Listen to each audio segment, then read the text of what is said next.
So just what we'll do, I'll start the introduction. This is the self-love is where it all needs to start, especially when the ones around you need you to be at your best. We have an amazing panel of speakers.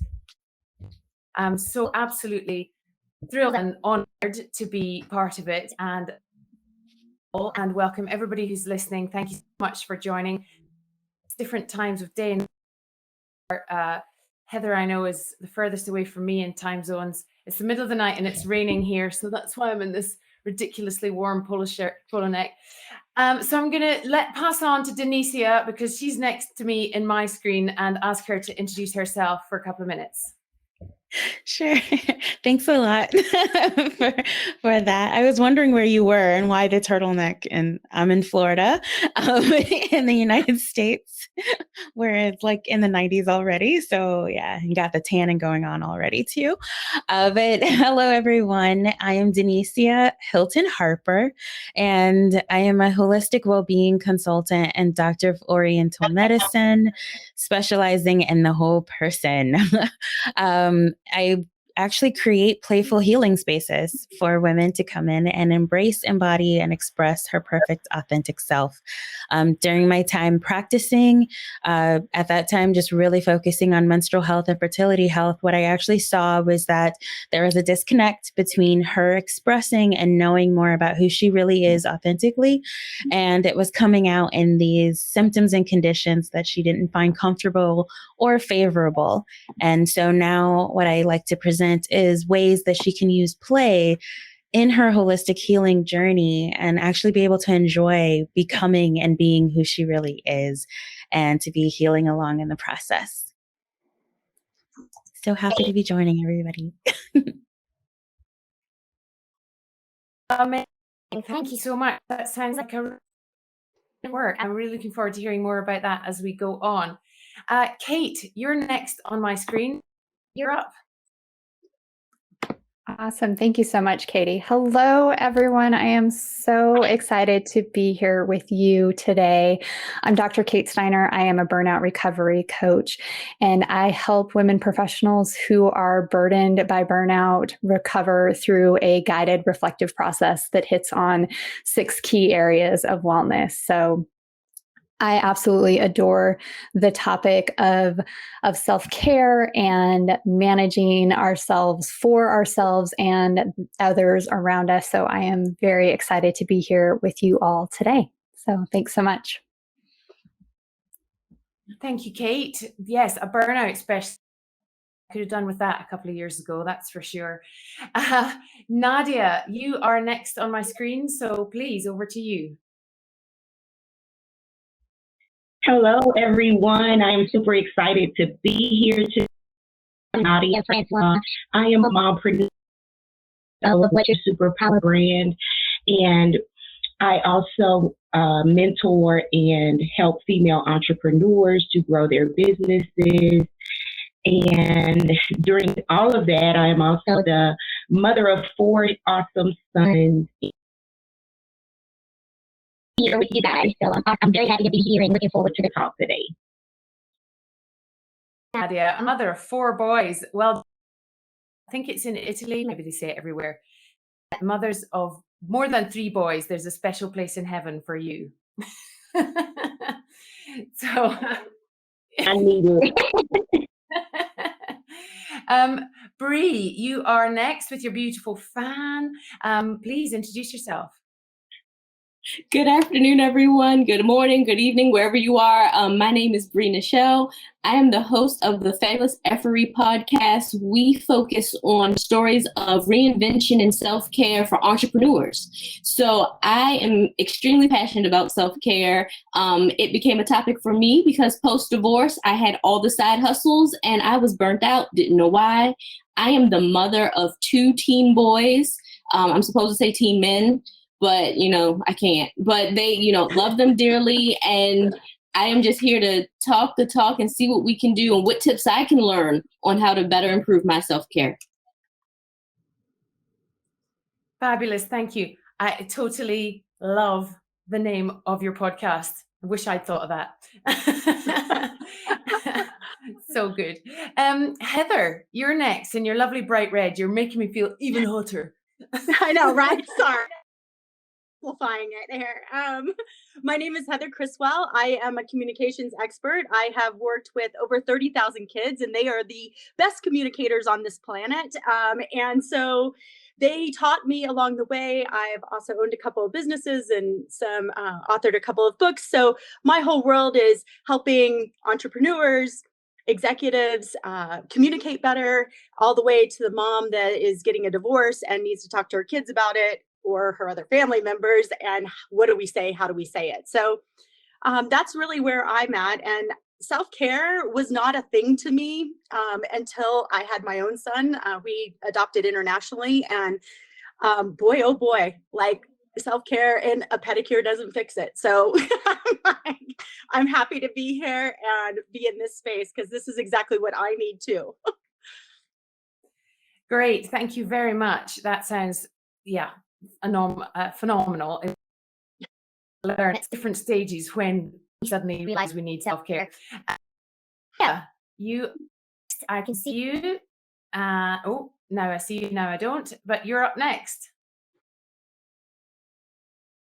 Okay. I didn't hear and out. Maybe it has a little bit to do with it. Hear me? Yes, ma'am. Can you all hear me? Yes. Oh no, now you're on mute. Now you've muted yourself.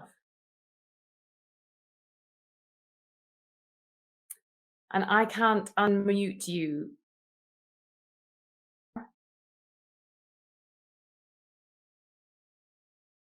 Touch it. Now? Yes, we can. What's going on? But and what I focus on is helping parents learn to parent from their strengths as a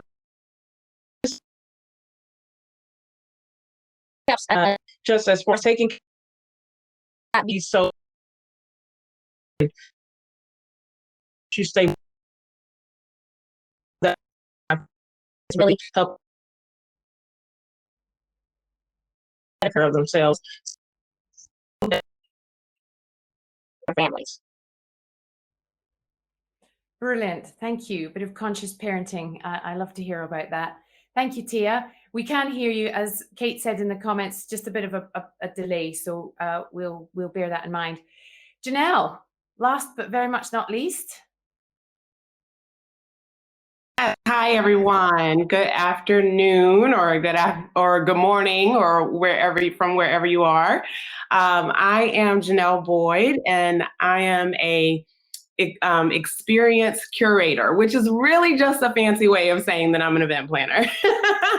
But I love curating experiences, especially for mompreneurs and women entrepreneurs. I love creating spaces where we can show up as our full selves and where we can live out loud in our life and our business, because that is what created to do. So I also help moms who are trying to start their business, women who are maybe trying to restart their business because, well, there's a pandemic. So we have a lot of pivoting going on. And so I really try to help women find their place, but do it authentically, do it in the way that they can allow themselves to shine through not only what they do, but who they are. So I'm excited for this conversation because one thing I don't think we can get enough of right now is a little TLC and a little self-care. Here's something for 10 years before I moved to Switzerland. So there you go. I know what a stressful life that can be. And I wish I'd known how to look after myself better in those days. My name's Me and you both. Yeah. And I live in Switzerland, hence the snow, the rain, and the very hot sweater, which I won't mention again. And I'm a podcast host. I'm a sports commentator. My are engineering and desert rally racing, to opposite ends of the temperature scale. And the reason I am so interested in this is that a year and a half ago, I had called a reset. And I all just got too much. I'm a mother of two as well. They're in their tweens, about to be 13 and 11. And one of the first people I reached out to when I finally realized I needed help said, "What do you do for yourself? What do you do?" Just I did. And she said, "No, what do you do for yourself?" And I couldn't answer her. And so I have basically spent the last year and a half. In fact, it was perfectly timed, because when we came into the pandemic, I was like, oh, I totally know how to look after myself now. This is great. But I didn't. And I hadn't really grasped that. So this is a journey I've been on. My podcast talks to really amazing women who do incredible things. And that's how I have come to this table, not with a business, not with anything, but with a personal experience of learning the very hard way that it's so important to put myself first and foremost, so that I'm fine and therefore everybody around me is fine. So that's a little bit about me. So thank you all. That was amazing. I just wanted to say a couple of things to everybody who's watching.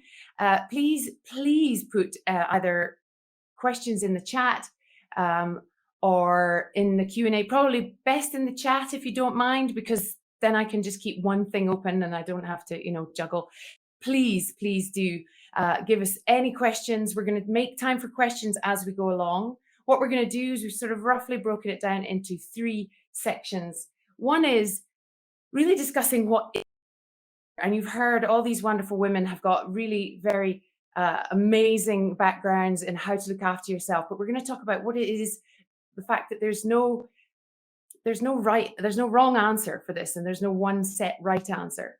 So we're going to go into that. Then we're going to move on to how that mindset.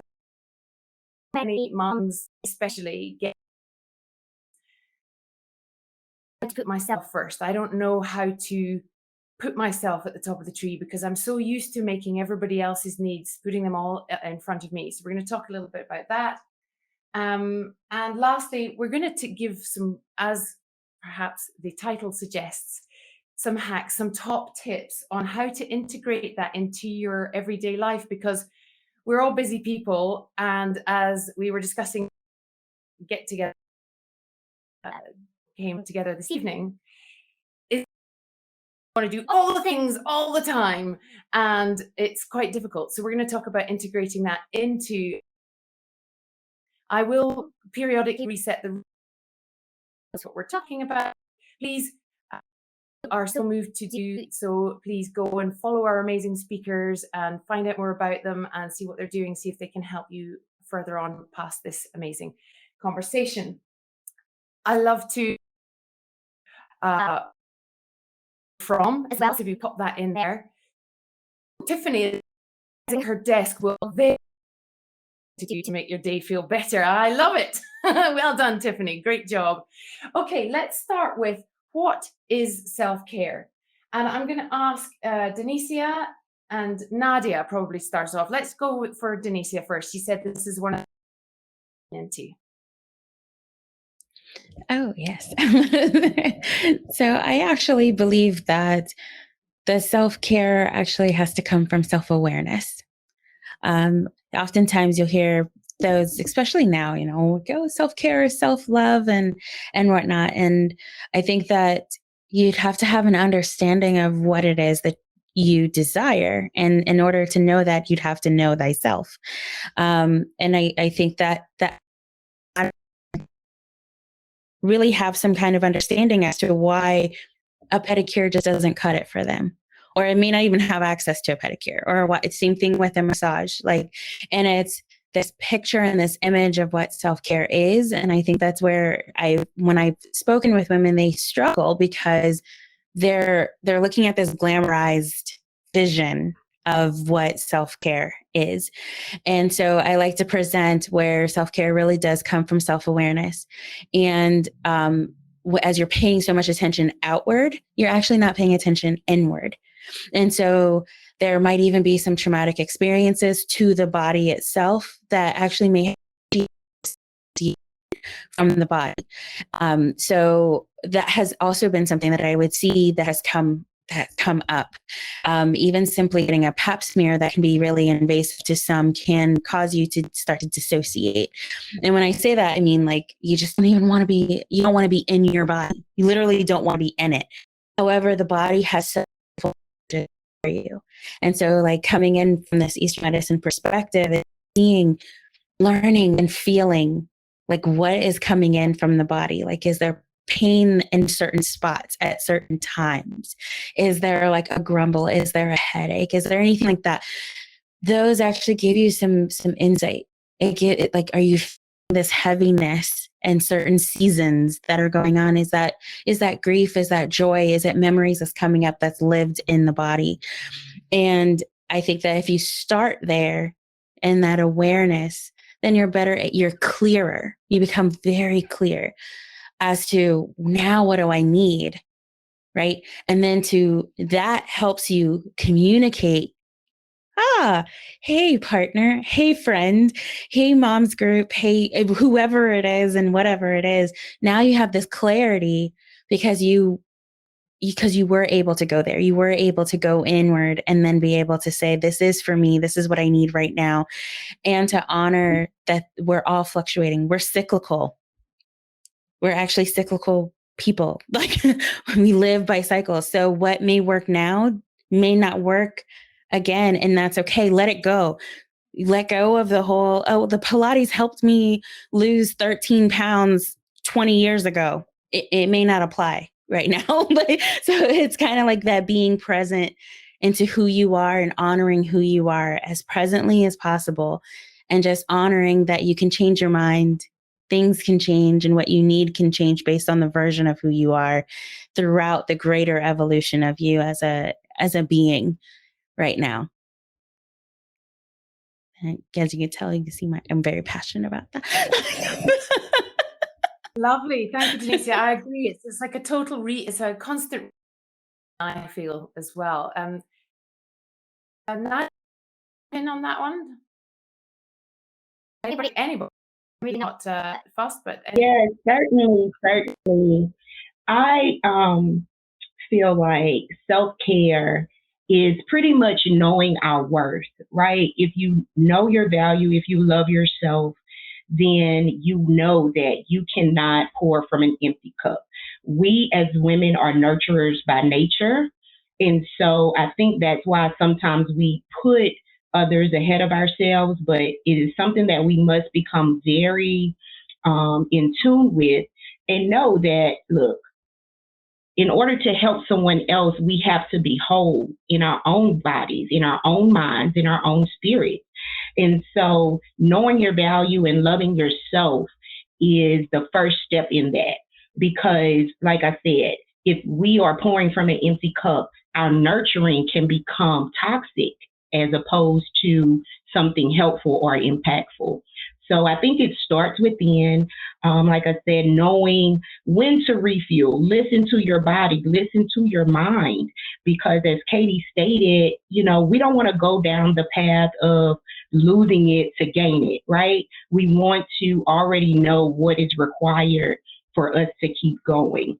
So and we should definitely learn to refuel and put it on a daily basis. Me personally, I use the early morning hours when my children are still asleep to do devotion and meditation and bring my mind right, bring my body right, do my self-care moments like breakfast and coffee and those type of things are considered self-care if you're doing it in that type of manner, if you're not ripping and running with kids while you're doing it, So just putting things in perspective and really being attentive to ourselves.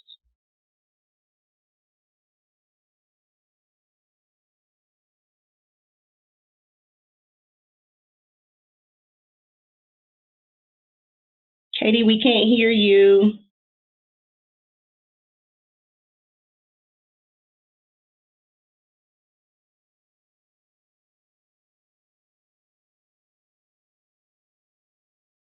Is there anyone else that might want to chime in the meantime? I'll add something to that. Piggybacking on you, Denicia, and you, Nadia. Oh, go ahead. Oh, okay, no. Piggybacking on you guys, like what you were saying, that I talk a lot about is asking ourselves a series of questions, 3 of them. But the very first question is, what am I wanting? And I don't know that we ask ourselves that ever. Like, it's what does my son want? What does my husband want? What does my friends want? And so when somebody comes to me and asks me, I'm wanting this first and foremost, and it sounds like super selfish. It's from the South, and we don't do that stuff.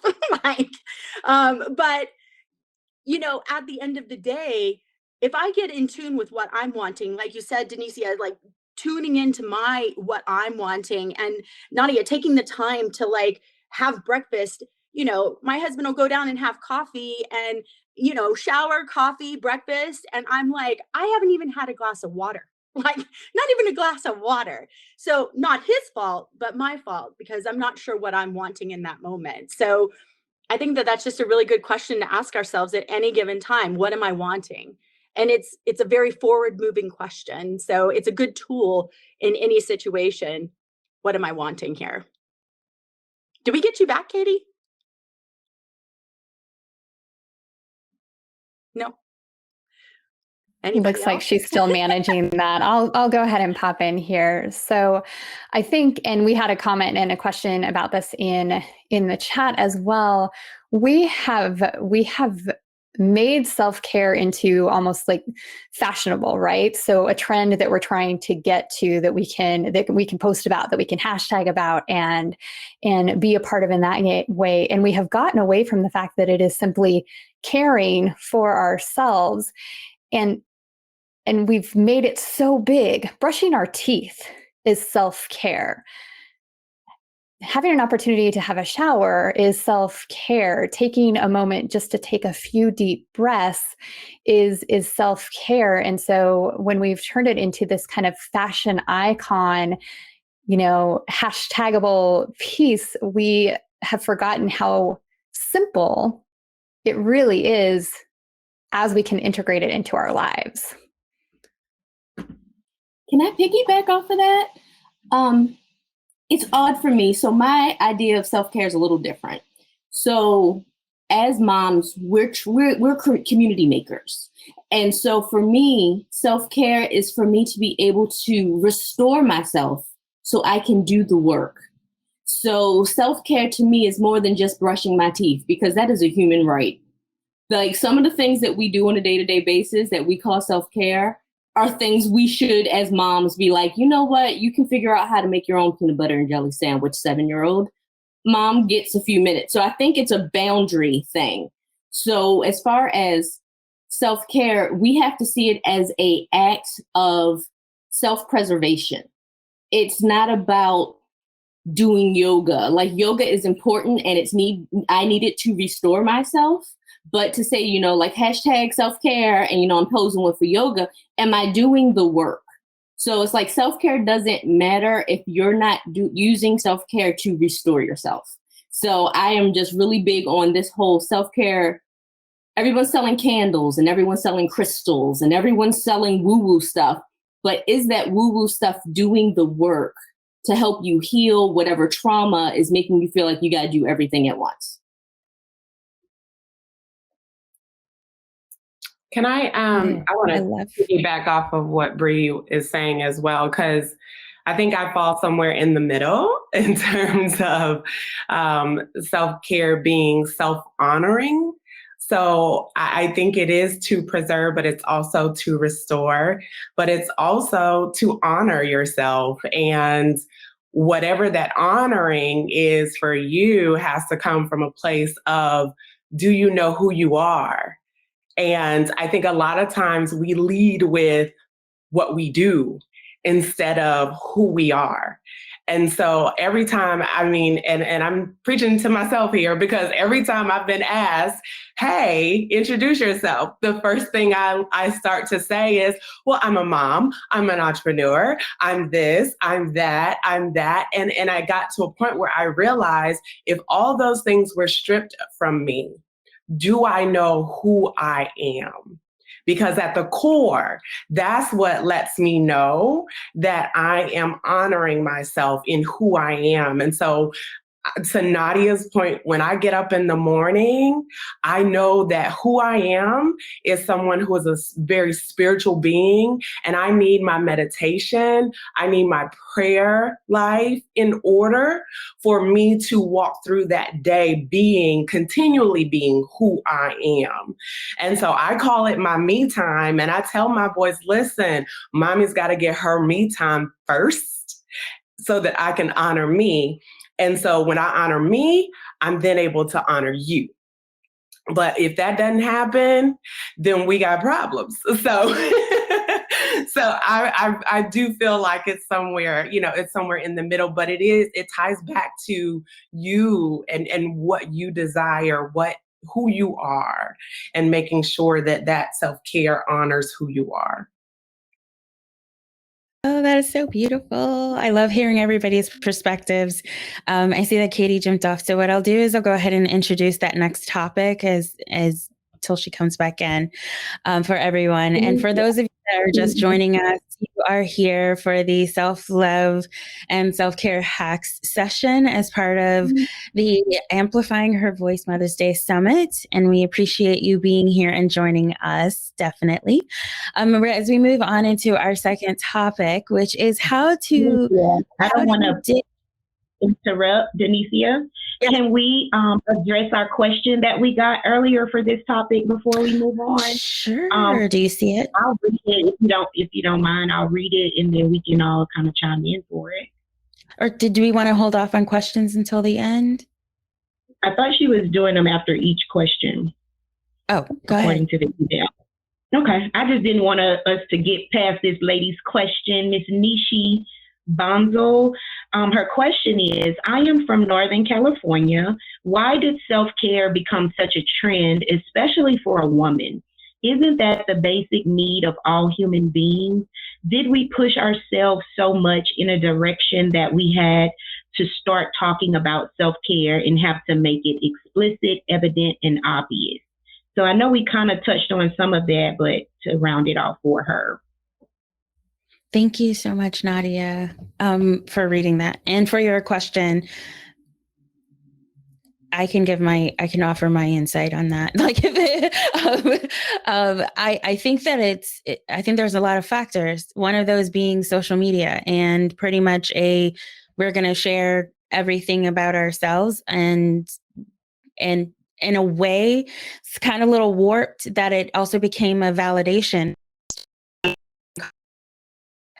I do think there is actually a way that this can be harmonized in the sense that where some women may not have thought, oh, I can do this, or that type is a form of self-care, there is an educational process. There is also that, whoa, I didn't even think about doing that or having that experience. And so you can learn from that. I think that if you're the one that's actually sharing it, I feel like it's more of intention, right? That comes from it, or purpose. If you're kind of tying in what Bree was saying, like if you're doing it just for an Instagram post versus the actual transformation from within, and then how you are being and who you are and your purpose, then that's on you. I think that's just where a lot of the stuff got blurred, but I do think that it has served a purpose in being able to share that, because it's usually what's shared is all the burdens and all of the pain and all of that stuff that comes from being a woman and motherhood. Whereas now we're seeing this, no, I am taking care of myself. I am going to go out and have lunch by myself, or I am going to take this break by myself, and to be able to do so without feeling guilty. of it. So I think it's also just an interpretation of that. If anyone has anything to chime in, I'd love to hear too. I just want to name, I mean, I love the reframe of claiming the time for yourself and showing that you can do so without shame or guilt, and almost repurposing the trend, right? And so it's not about, you know, the pedicure or the bubble bath, although that may be your form of self-care, but really owning that I deserve and respectfully take this time for myself. So I love that. I have another thought on that too. As I was sitting last night on the driveway, and you know, all the kids in the neighborhood are playing, and I'm sitting there, I have my computer, working on my computer, I'm answering an email, I'm talking to somebody about their emails and how do we change it. And my husband pulls up, and I'm in the driveway, and he's like, "Move, you want food?" And I was like, have I done to myself? Like, why am I doing this? So like taking a hot second and saying, wait a minute, I have put myself in this space and I can remove myself out of it. And then like doing it in that moment and not getting mad at everybody along the way, but saying, hey, look, I've made a mistake here. I've taken on way too much, and I'm going to back this train up. And you go do your thing. You wait in the driveway. I got to go answer this email and do my thing, instead of just getting so, you know, I feel like for me, I just get to the place where I'm like, oh, it's fine. It's fine. It's fine. Oh my God, get out of here. Like, and blowing up. Where if I just would have like taken a deep breath and calmed down a little bit and reassess the situation, like reset the situation and be like, this isn't what I'm wanting. Now what can I do? And moving into that space gracefully instead of in anger, frustration, because then at the end, then I'm shameful that I reacted to my husband. I reacted to my son. Like, you know, the kids in the neighborhood are scared, you know, all the things. So like, you know, just really before I get to that boiling point, calming back down, because I feel like with self-care, like, you know, we go to a hotel for the night. I go to the hotel for the night, and my husband's like, you feel better for the next 3 years? And I'm like, no, like it wasn't even enough. Like, so, you know, this idea that it's a one and done thing and just get back on the horse and start riding is just silliness. And, you know, I blame it on all the women that said we could do everything, because I just can't do everything. So, you know, just kind of resetting in that space is, I think, a really good tool to do in that moment, to just stop the merry-go-round in the circus and look and see what's going on and where do I from here. So hopefully that tip will help somebody along the way, because it helped me last night. Heather, can I piggyback? Oh, no, go ahead. Go ahead, Bree. Oh, well, I was going to say that I grew up my mother passed away when I was 13. My mother grew up without her mother. So we are a family of moms who learned how to mother through pop culture. So you had Leave It to Beaver, you had, you know, Claire Huxtable, you had all of these TV moms who appeared to do everything. And then I love the Dynasty moms. So, you know, it's like you're watching these bad women who are doing it all, and you don't have a realistic expectation of what a successful mom looks like, because all of the moms you're watching are having nervous breakdowns every holiday, every Christmas. You know, everyone's, you know, screaming, I don't want to wrap any more gifts. Screw Christmas. Christmas is canceled. And you're like, what is happening? So, you know, we have to self-parent at this point. We're healing generational wounds from learning bad behaviors that were passed down, or expectations that were unrealistic that we learned from like Glamour magazine, or, you know, remember those little ads they used to write in Cosmo about how to be an awesome mom and wife and all that crap that they sold to generations of moms. So we're healing generational trauma of just poor information on how we're supposed to take care of ourselves, because we were taught that with a fancy, you know, cigarette and a glass of wine, you know, and fashionably dinner will pop up out the microwave. So when Heather said, you know, you had to reset, and then your husband's like, hey, we're going out tonight. Are you good for the night? Those are boundaries that we have to set in our self-care curriculum to stay healthy. And I think sometimes women fail at setting boundaries because we don't like to say no. So one of my biggest self-care hacks is saying no, because I would love to cook all of the meals for all of the holidays, but I've gotten to the point, and I don't know how you guys feel, but I'm divorced, so I can say no. But, we have to learn how to say no or ask for help and say, you know what, can you bring a dish? Yeah, I'd love to piggyback also off of Heather. Well, actually, Heather and Bree, you guys both of you ladies brought up some wonderful points. Heather, when you said, I blame it on all the women who said we could do everything. Yes, child. Blame it on all the women who said we could do everything. But we can do everything. It's just that we have to understand we can't do everything at the same time. And to Bree's point, I grew up, in a single, my mom was a single mother raising me. So I actually saw more of the reverse, which was more of the superwoman syndrome. And so I did see her taking on everything, doing everything. Like, I literally thought my mom had a cape and boots hanging in the closet that she would take out when I would go to sleep and go and magically do everything, so that when I woke up in the morning, I'm like, oh my God, she's amazing. Like, she's a superhero. And that's literally probably up until I was an adolescent. That's how I viewed my mom. And she let me think no otherwise until I became a young adult. And she realized, just of her own growing, that she needed to sit me down and have a conversation about some realities about being a woman in this world, and particularly a single woman. Note, you can't do it all, right? And so I saw her vulnerability in sharing with me at that pivotal point about how she was raised, right? Because she was raised, but my grandmother was a single mother.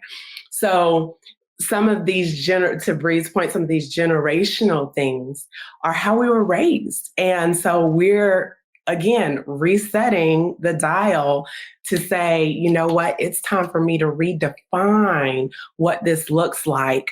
Does this, I always use the saying with my clients, have you ever stopped to ask yourself, does this serve you well? Does this serve you well? And the reality, y'all, is that we don't. We come on into adulthood with our childhood, and we're like, here we are, right? Bringing all that mess with us. And so we got to stop and ask ourselves, does this serve us well? And if it doesn't, get rid of it immediately. So amazing to hear. I'm sorry I jumped out there for a minute. I had to completely get.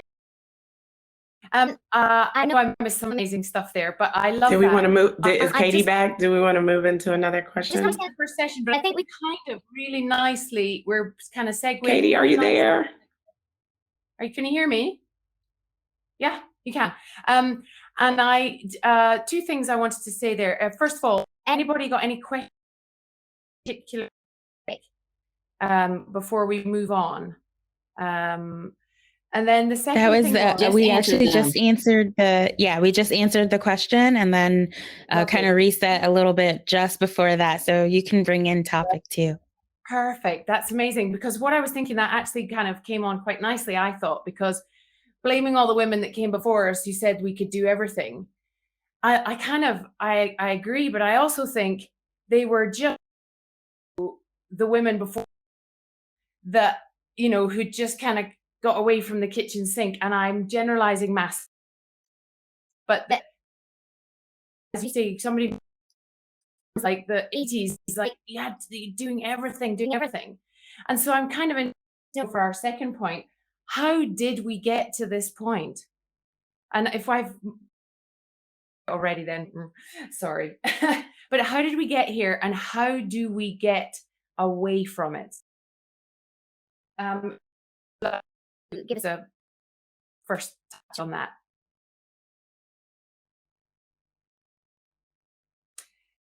Anyone? Can you? Yeah, we covered quite a bit of perspectives on how we may have gotten here as far as factors of getting here. And then Okay. to move forward, though, from this space, How do we put ourselves first?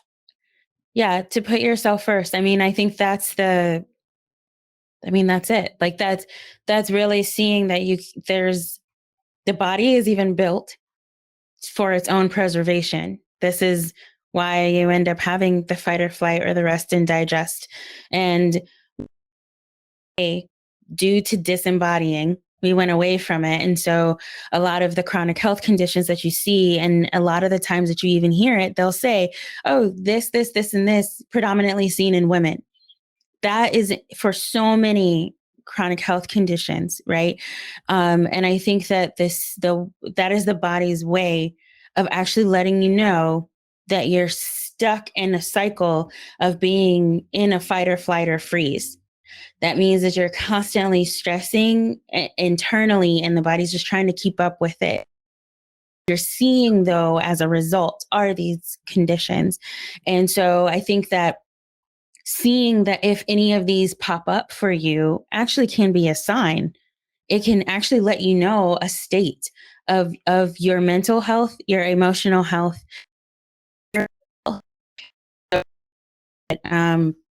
If you can move away from I'm going to go to the doctor because I have these headaches, into actually beginning to understand, like, oh, there might be something behind it. What is the meaning behind it that you're not willing to possibly see or you can't see?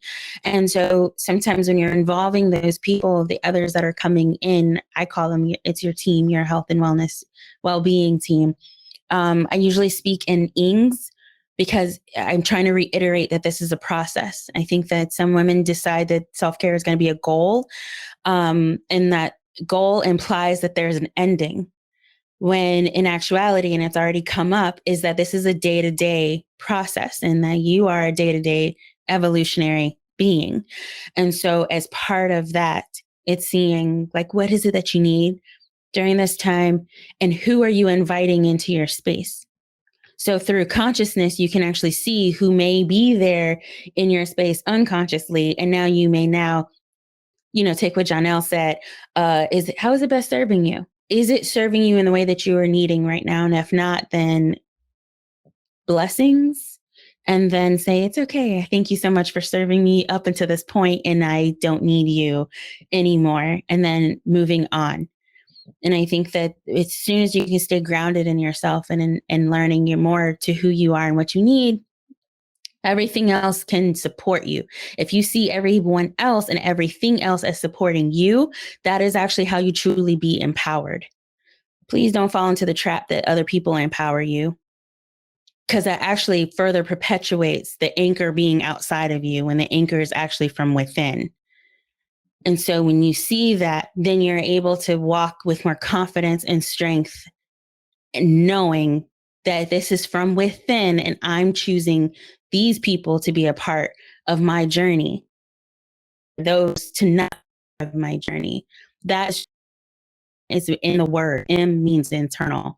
So like really just, really believe in that and own that. And I think that's how it is that you can really transition into like ditching that and putting yourself first.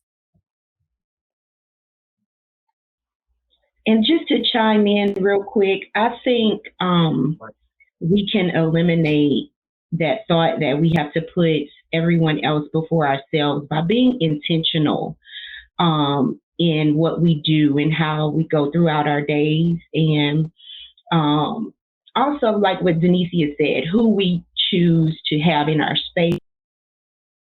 Recognizing that some things are just for a season.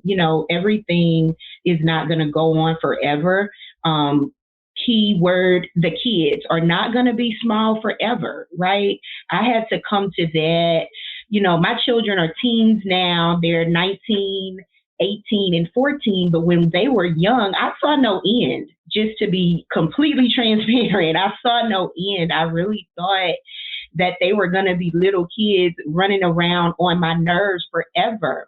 And then when they hit high school and they were like, bye, mom, bye. And I'm like, oh my God, I actually have time to take care of myself. And so that is really when I started being more intentional about my daily routine, more intentional about making sure that my head space was right, making sure that my heart space was right. And, and just also what Denicia said, our health, y'all. I found a lot of health issues that I had going on once I got into that self-care space and started taking myself to the doctor. And, some of the smaller things that we think, like you said, a headache is just, from us not sleeping or something like that. But it ended up for me being something major wrong with my health. And I had been neglecting myself all that time to take care of my children and my mom and, everyone else, and neglecting myself to where I could have not been here to even witness any of their growing up or anything like that. So be intentional about taking care of yourself. Be intentional about putting yourself first, because once again, we go back to not being able to pour from an empty cup.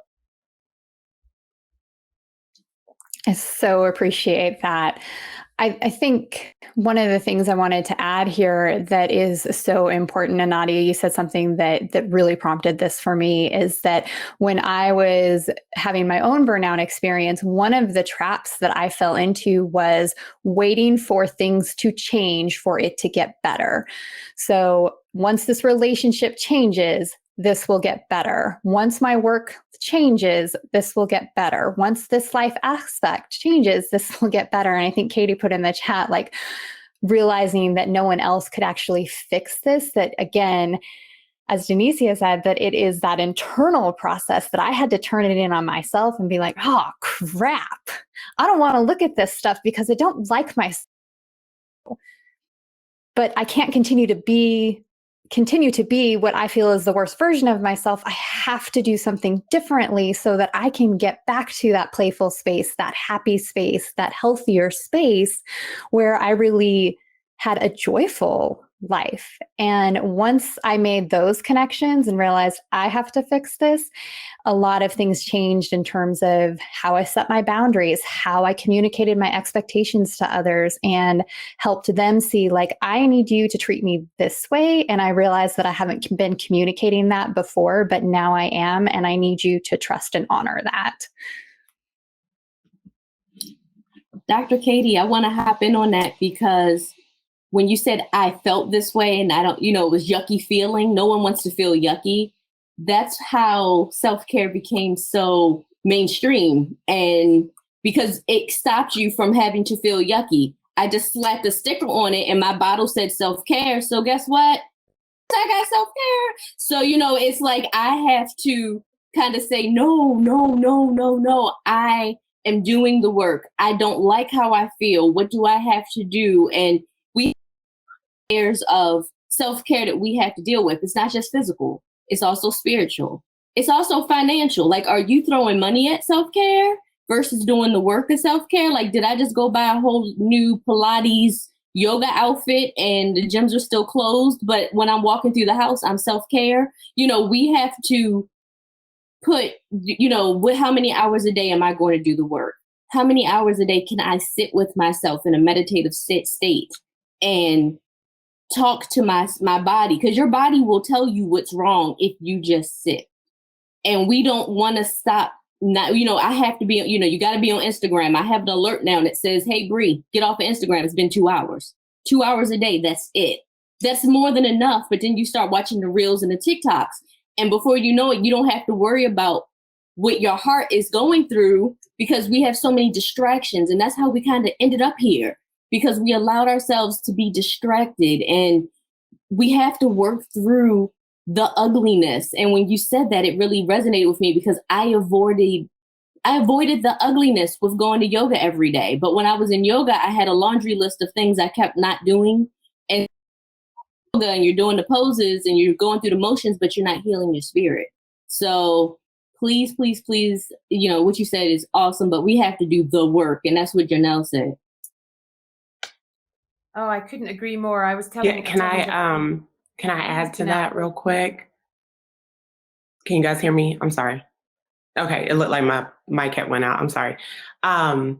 so one of the things that I have recently really challenged myself with in this space of self-care is also realizing, and this is more not so much with mommyhood, because obviously we don't, it's not, I mean, it is a choice, but it's not, but owning our choices too, because, you know, everything pretty much outside of motherhood, we are making a decision to take on those things.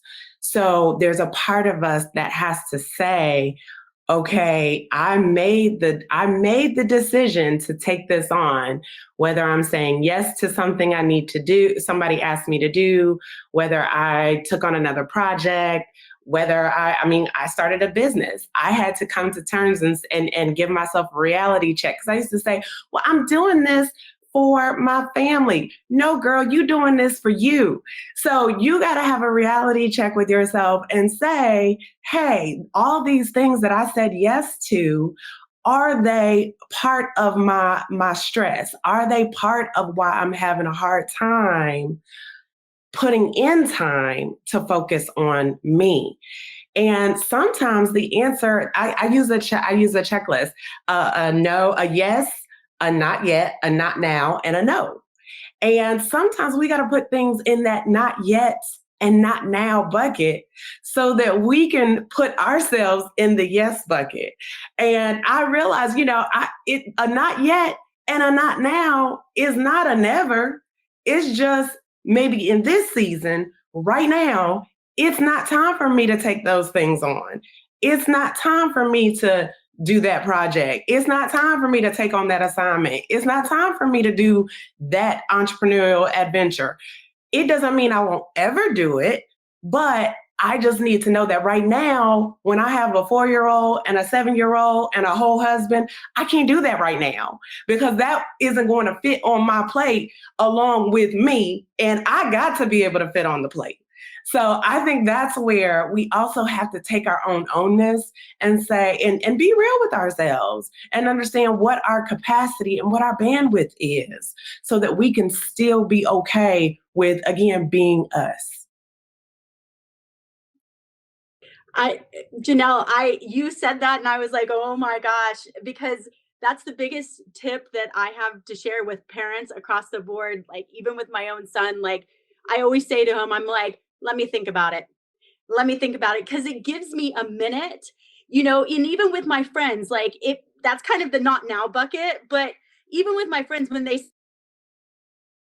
like, yeah, let's have a block party. I'm like, yeah, that sounds great. And I'm like, oh my God, that's the worst decision ever. Like, you know, so, you know, instead of Because like, you can be doing the block party. yeah, I'm the one that's going to be doing the block party. Yeah, exactly. So I'm like, let me think about that for a minute. Just give me a hot second on that one. So I Yes. love that. Not now. Love it. Yes, those are the greatest words. I love bandwidth and capacity, because people never know how to respond. I say, oh, I don't have enough bandwidth for that right now. They're like, they don't know what to say, because what do you say? I don't have the capacity for that right now. They're like, oh okay. And by the time they think of something to say, we moved on.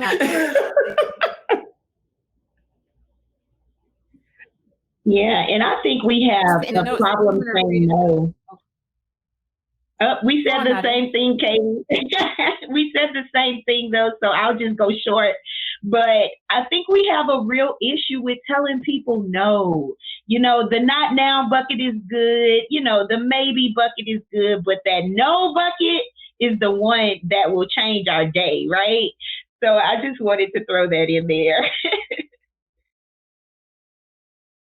Yeah, no, I think that's probably such wisdom, especially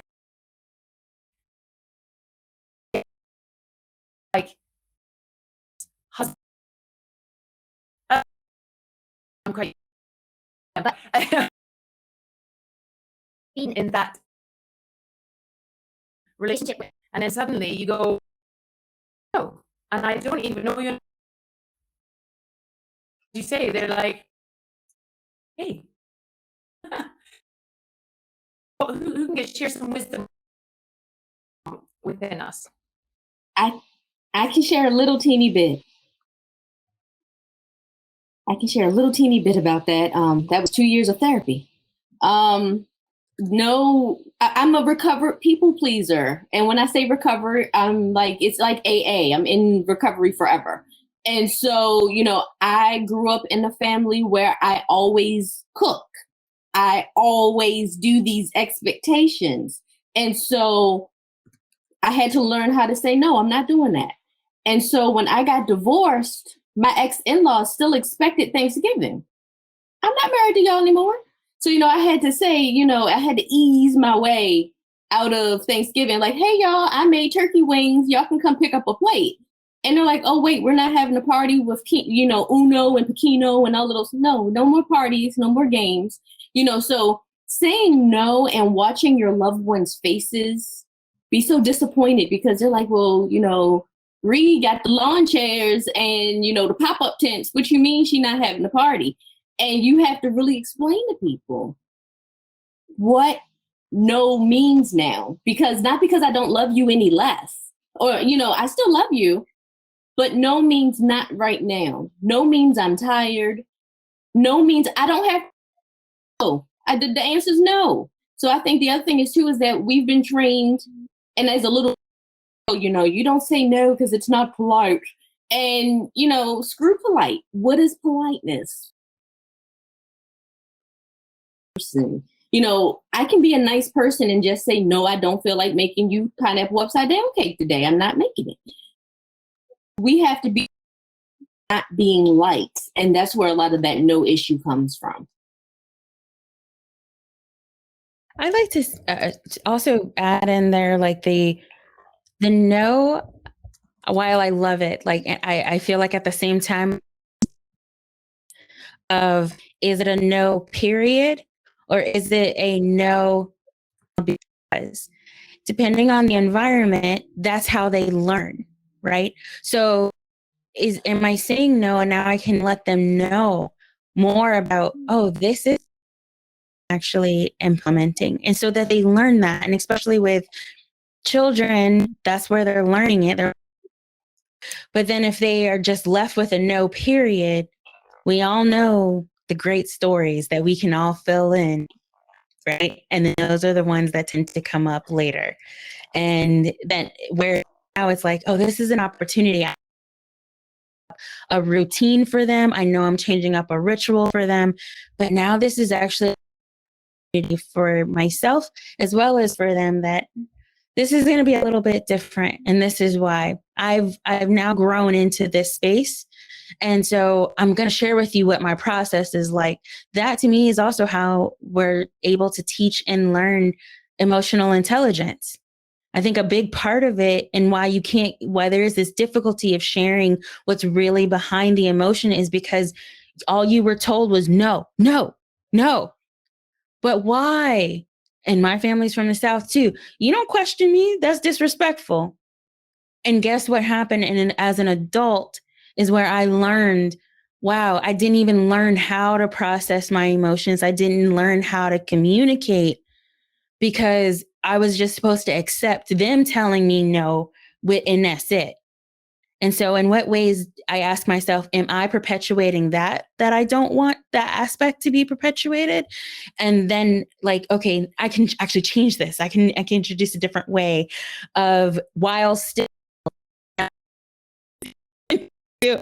that time, but I can at least share with them the process and what is it that I'm doing. So then that way, if there was something coming up for them, they're able to learn a process that they could potentially use to be able to communicate their changes and their emotions in a way that others can understand where they're coming from and to have some compassion as well.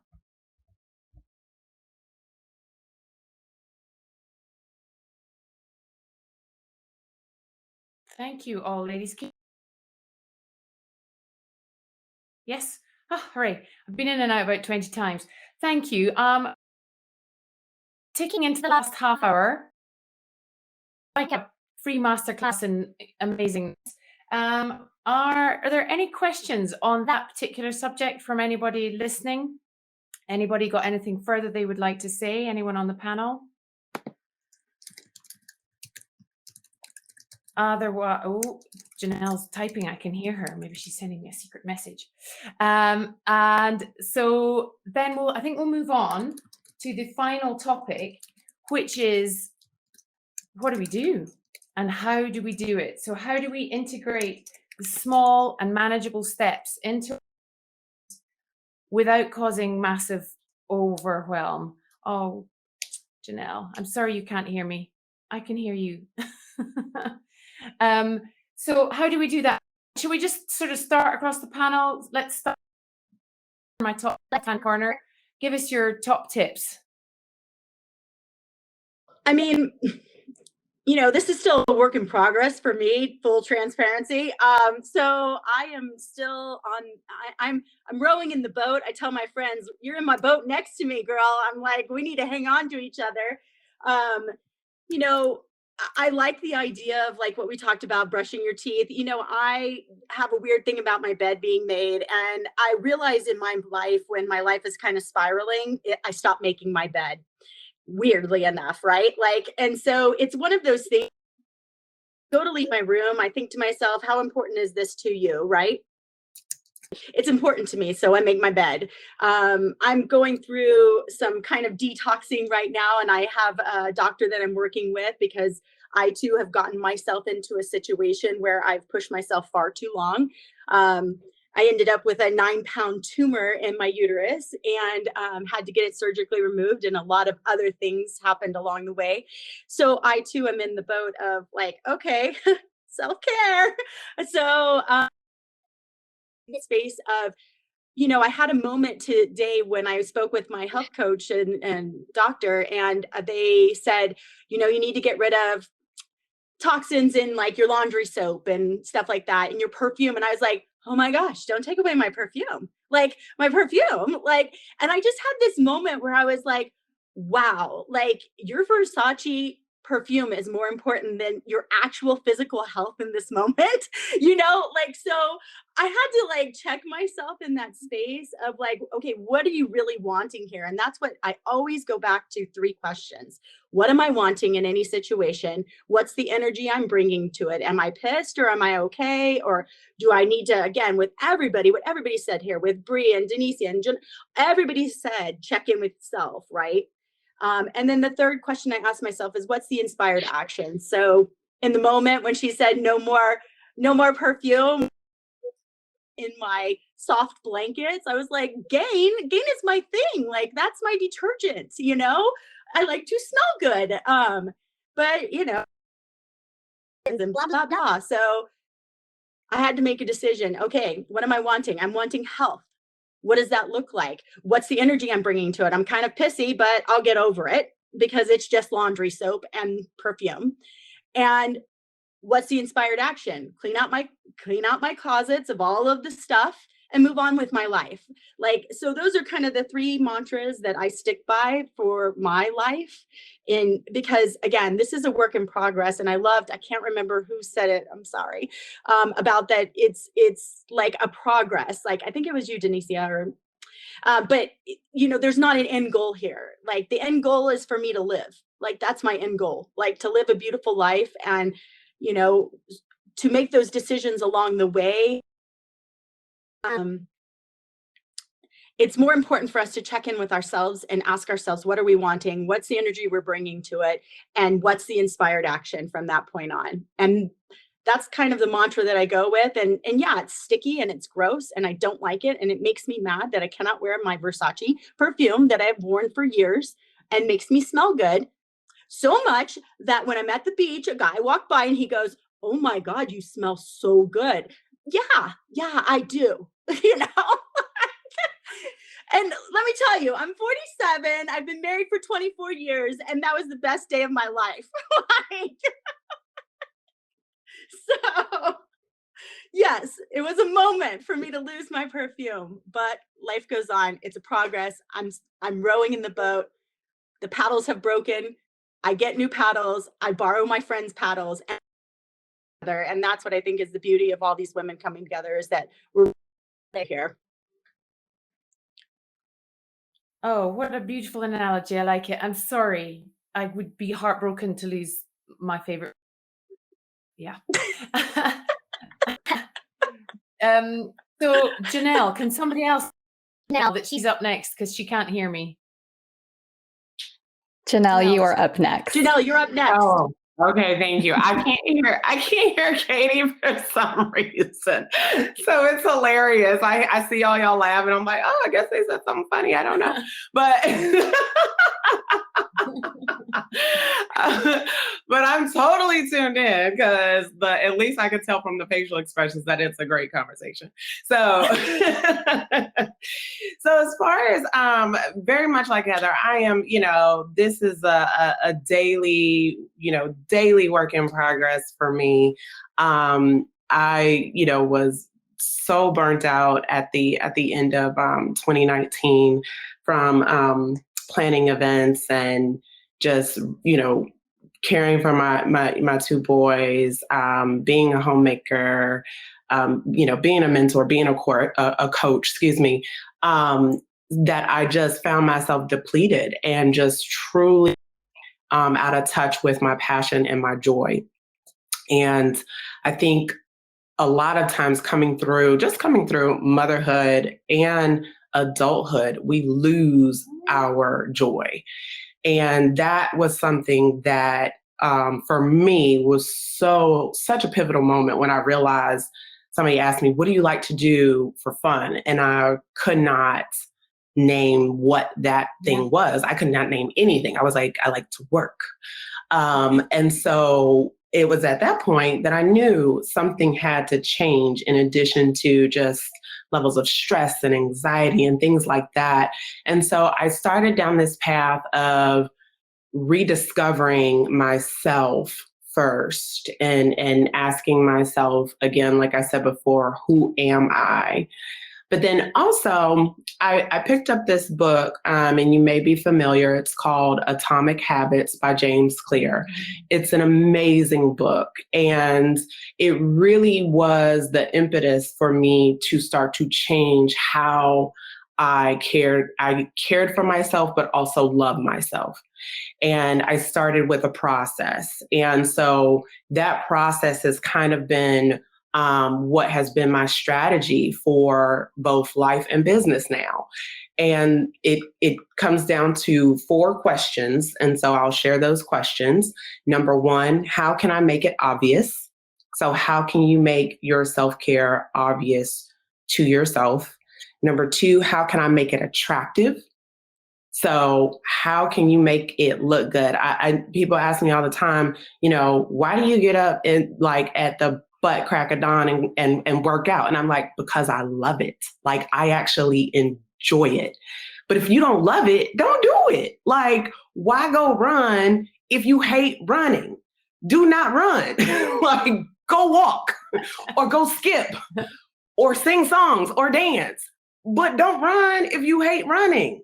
So I think that's so important because we get into this habit of doing things we don't like. And I'm like, don't do that. That's not going to bring you joy. And it's definitely not going to be self-care.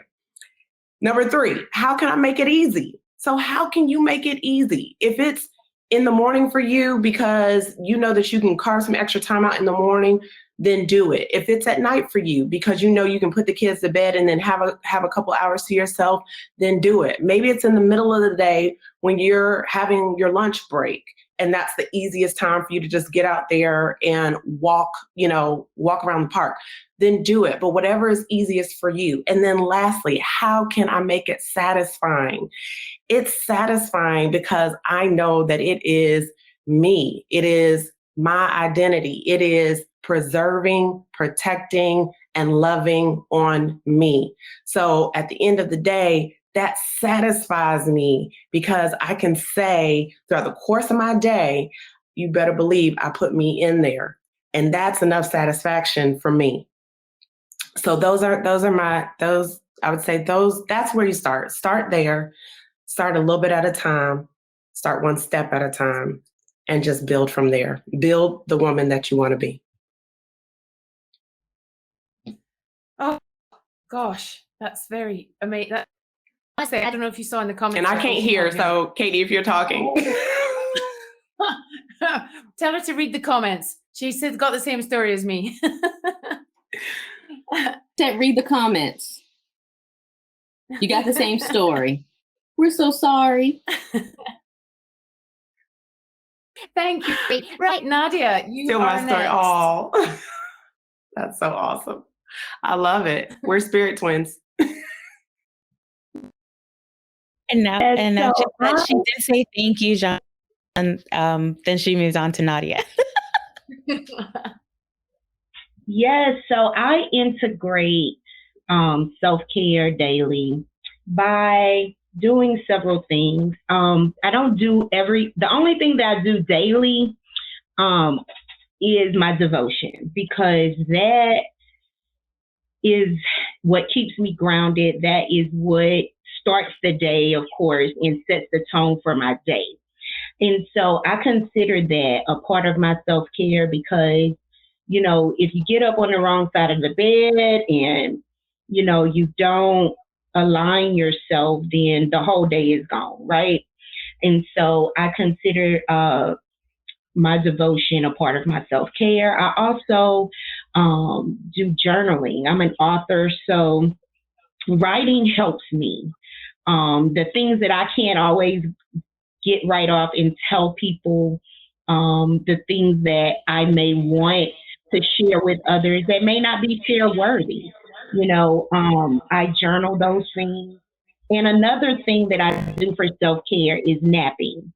So I know I know that, you know, everyone can't take a nap every day, or, you know, I don't take one every day, but I do try to get one as often as possible, because I find that if I take a 30 to 45-minute nap to reset my day, I can almost do, you know, double the activities, right? Because I've replenished my energy. And that was a part of the health issue that was found when I started my self-care regimen with the health in the health arena. And it was because I had hyperthyroidism. And that kept me from retaining my energy, like by 10, because I wake up at the crack of dawn as well, like 4 a.m. And so by 10:30 a.m., all of my energy would be depleted. And so I would be going through the day all groggy, and, you know, it also messes with your mood and, you know, being very rude to people or even to my kids, you know, and that's what I meant when I said that our lack of self-care can become toxic, because, you know, if we're all antsy and on edge, we can't control how we talk to people. We can't control the energy that we put off. And I got to the point where I was like, I don't want to make my kids or anyone else that I interact with feel like they are less than, or that they aren't worthy of my ear, you know? And so I started being real intentional about making sure that I do these things: my meditation, my devotion, my journaling, and my naps. So those are my tips. Thank you. Those are amazing tips. As you can see, I'm a big fan of the nap. Drives my husband absolutely insane. There you go. That's just tough. Thank you, Nadia. And I'm sorry for the feedback, everybody.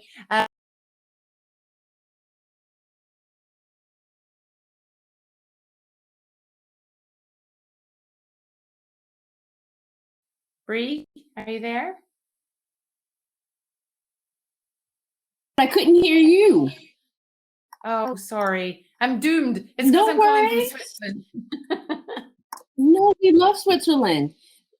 So a couple of my items have been taken, the naps. So I crossed that off my little list.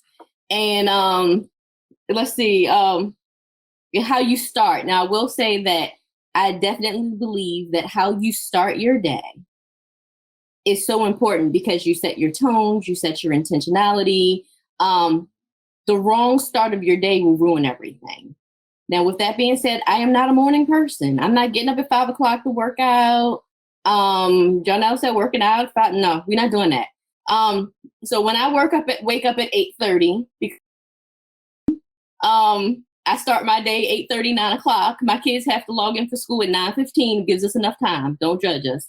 But at the same time, our day has now started simpler because it's not all that running around outside, get dressed. I got to jack you up to make you eat your oatmeal. It's none of that anymore.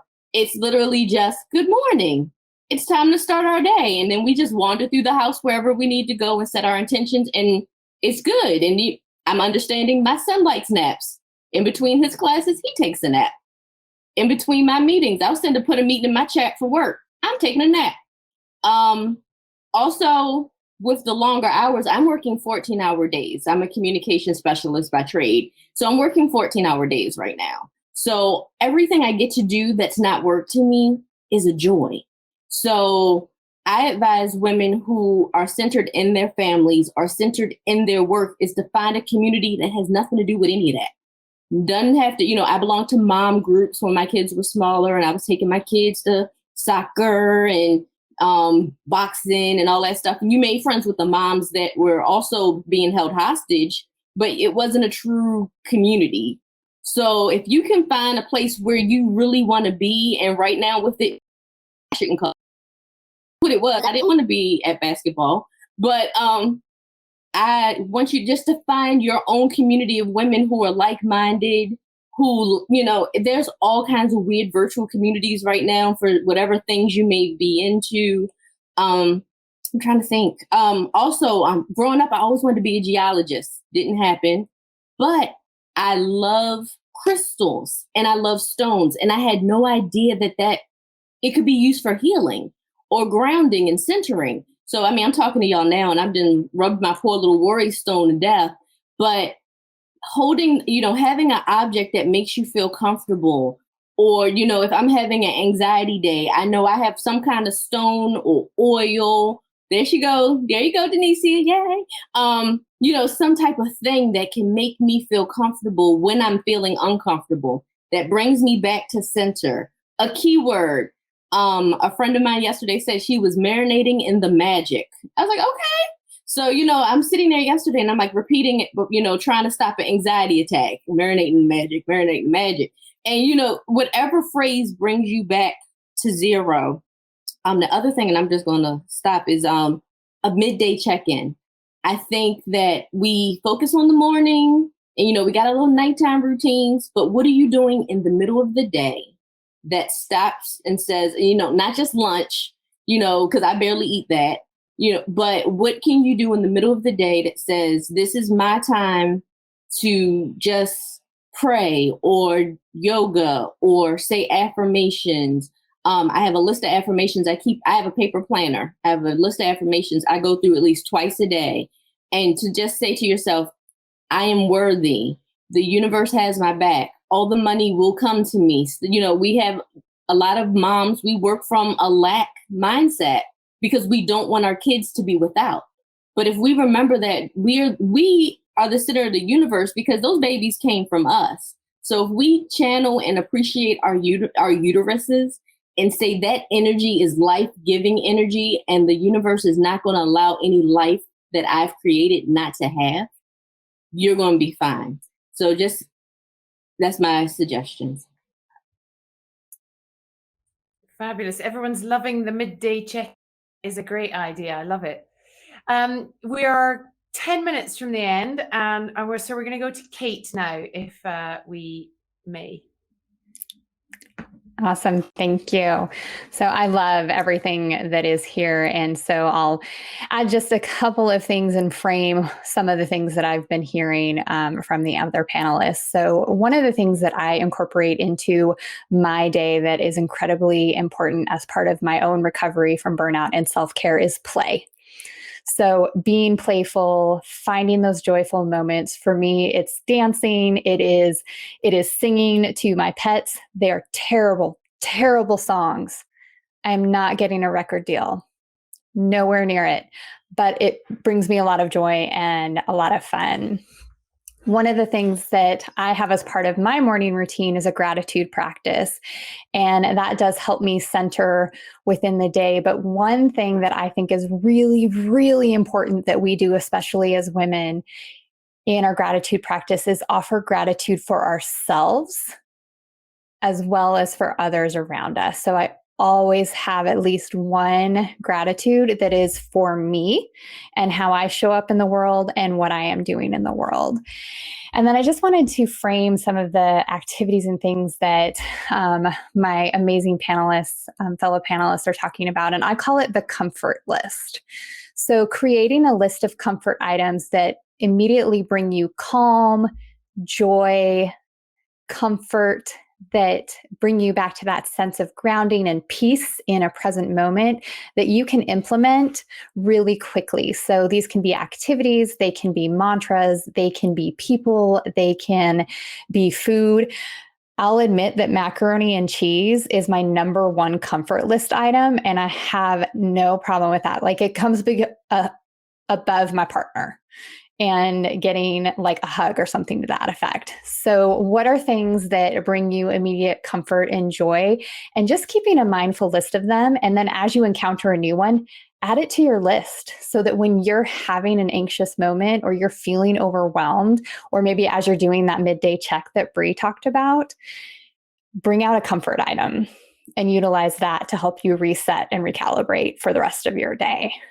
With that, I will pass it back to Katie. Thank you. Sorry, I was typing.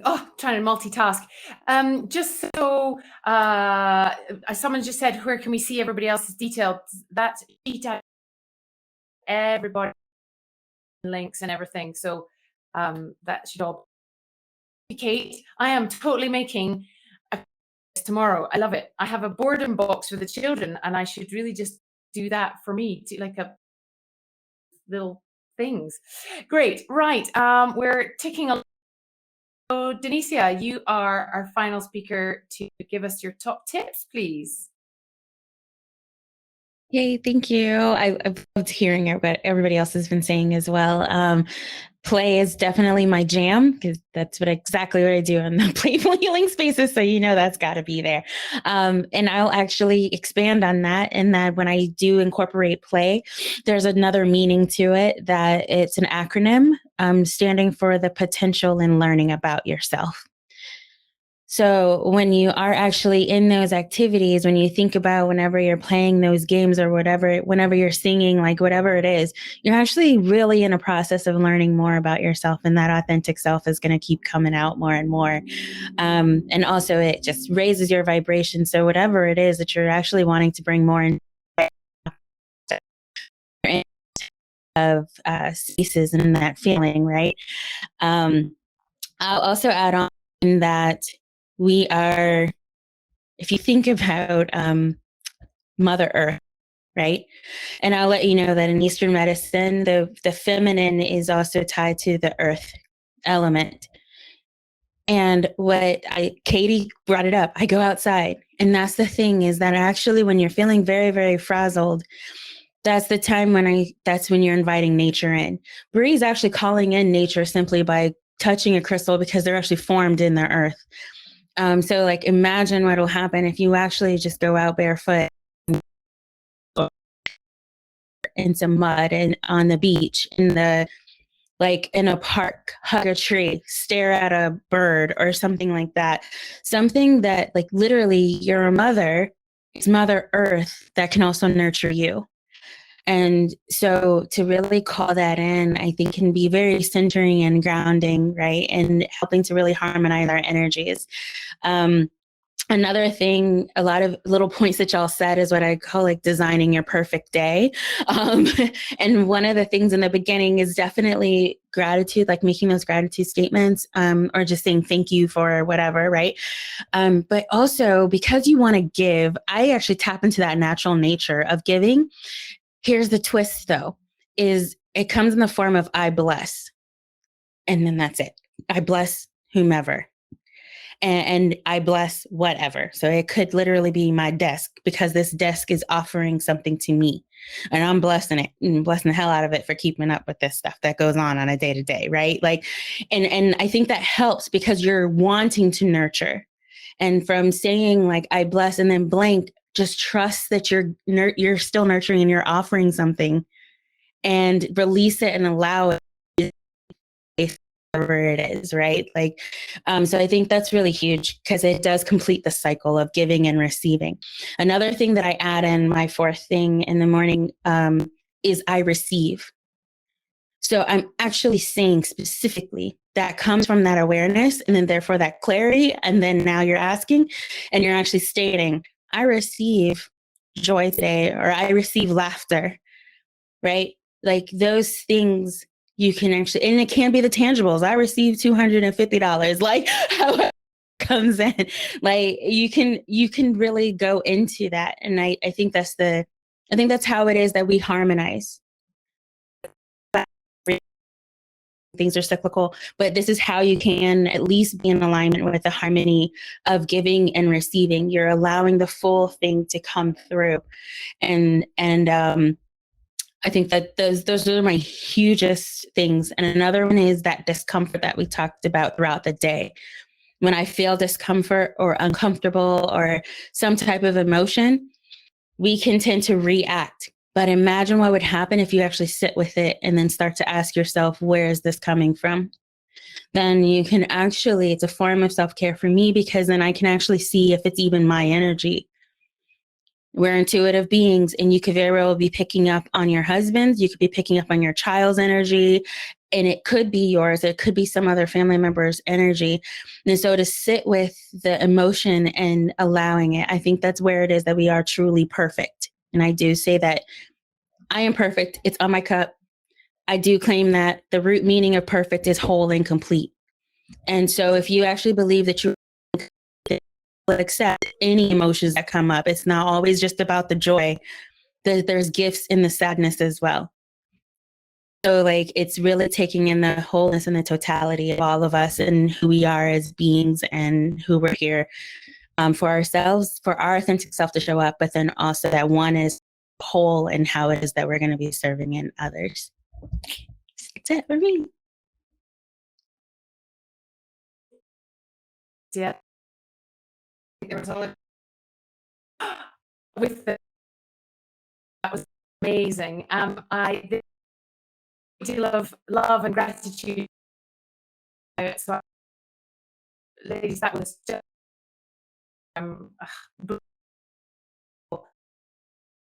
to sleep in about. Think of all of those things. You to everybody who joined us. Anybody got last? If not, I will wrap it up with a great big thank you.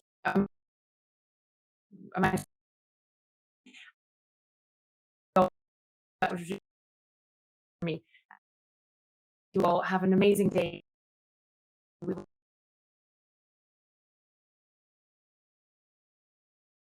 Say goodbye. Bye,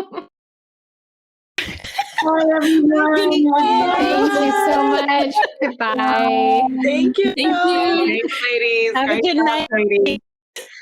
Sleep well, Katie.